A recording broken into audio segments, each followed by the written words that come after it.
Nothing can stop me, I'm all the way up. All the way up. I'm all the way up.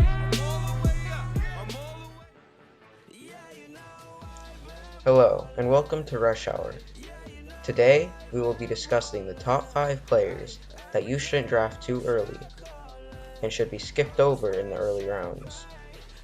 Some of these players are worth your pick in later rounds, but others you should stray away from altogether during your draft. Some of these players were breakout players last year, but I think their success will be short-lived this season.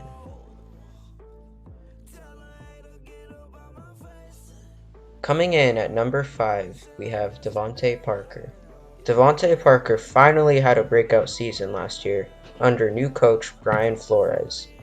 Now, you may look at Parker's stats and think that this guy is a top 10 receiver, but this was mainly because of the lack of talent and injuries in Miami last season.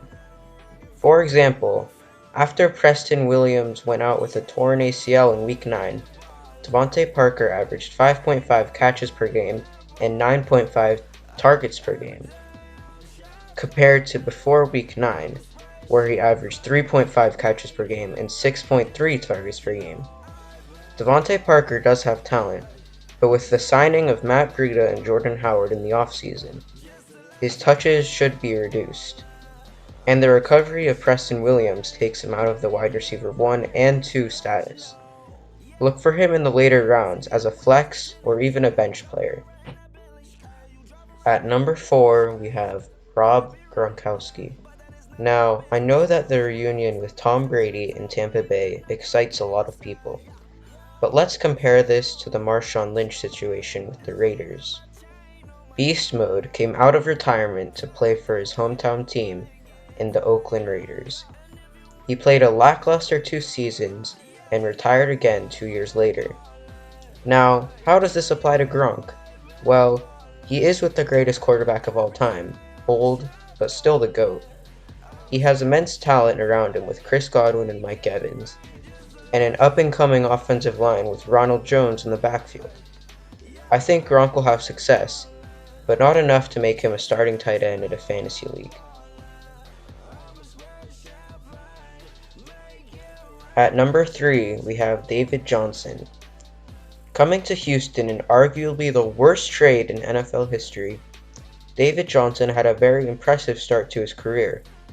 He was considered a top 3 running back in 2016 and 2017, but his performance level took a step back as the Cardinals went into rebuild mode.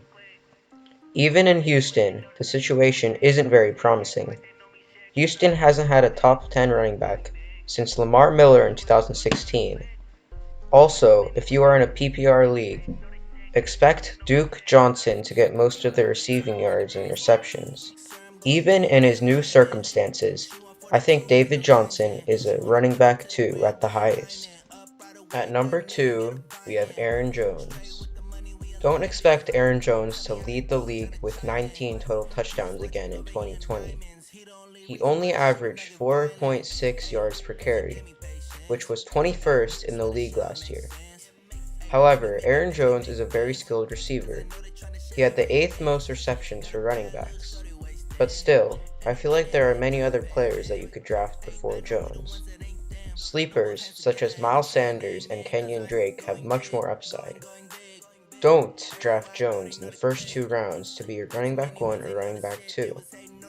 Wait and see if he is still available in the late 4th or early 5th. If he is, you have yourself a very good flex player. And finally, number 1, Kyler Murray. Now, I'm not saying that Kyler Murray is not a good player. He just isn't worth being drafted in the same round as guys like Russell Wilson and Deshaun Watson, and obviously guys like Mahomes and Lamar Jackson this season. Also, he totally robbed Josh Jacobs of Offensive Rookie of the Year, but that's besides the point. To put it simply, I think Murray will have a sophomore slump, and go down in the comments if you want to try to prove me wrong. But I think I have pretty good reasoning for this. Remember last year when former number 1 overall pick out of Oklahoma, Baker Mayfield, got Odell Beckham Jr., and everyone was predicting them to go to the playoffs and Baker was going to win MVP, blah blah blah. Well, let me tell you this. Those predictions were horribly wrong. Here's just an example of former Browns left tackle Joe Thomas predicting the Browns record. All right, let's look at the Browns' schedule for this year. Like I said, 10-6. A few moments later. And that'll bring them to the playoffs for the first time since 2002. Yup, and we all know how that went. I don't know if this is just coincidence, but Kyler Murray is also a number 1 overall pick out of Oklahoma who got a top-tier wide receiver in his second year, in DeAndre Hopkins. To be honest, I would completely avoid Kyler Murray this season. Behind one of the worst O-lines in football, if not the worst, Murray has a lot to prove. And once again, I don't know if this is just coincidence, but this is looking very similar to the Browns situation last year. So guys, we're gonna wrap up the video here. I hope you guys all enjoyed this video, and maybe it will help you win more games in your fantasy league. If it did, be sure to smack that subscribe button and like the video. Also, share this with your friends, family, dog, hamster. Maybe it could help them too. I'll see you guys in the next episode of Rush Hour. I'm ready to rumble. Feel like I ain't ate in weeks, working off the muscle. Oh yeah.